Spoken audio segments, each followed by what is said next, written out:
අනිත්‍යදා සංසාරං සන්දා විස්සං අනිබ්බිසං කියන ගහකාරකං ගවේසන්තෝ දුක්ඛා ජාති පුනප්පුනං ගහකාරක දිට්ඨෝසි පුනගේහං නකාහසි සබ්බා මතකද සබ්බාතේ පහසුකා බග්ගා ගහකූටං විසංකිතං පුළුවන්ද කියන්නේ කියන්න බන්නේ අනේක ජාති කියන තාලට කියන්නේ අනේක ජාති සංසාරං සන්දා විස්සං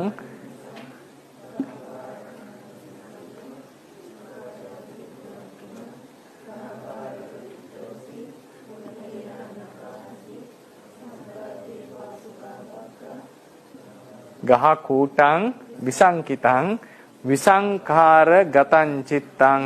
තණ්හානං khය මජ්ජගා ගහකාරක කිව්වේ කාටද වඩුව කිව්වේ තෘෂ්ණාවට ගහකාරක දිට්ඨෝසි අමෝබෝ දැක්ක පුනගේහං නකාහසි නැවත මට ගෙවල් හදන්නේ මේ පංච උපාදානස්කන්ධේ ගෙවල් හදන්නේ සබ්බාතේ පහසුකා බග්ගා ඔබගේ සියලුම gedara තියෙන පරාල බින්දා ගහ කූට මේ gedara තියෙන මුදුන් කැණි වඩලක් තියෙනවා ගහ කූටය gedara මුදුන විසංකිතං මුදුන දුරු මුදුන අවිද්‍යාව අවිද්‍යාව දුරු කරා තෘෂ්ණාව නැමැති වඩුව නැවත මට ගෙවල් හදන්න බෑ ඔබව මන් නැසුවා. ඒතර අවිද්‍යාවයි තෘෂ්ණාවයි තමයි නසන්න තියෙන්නේ. හරිනේ?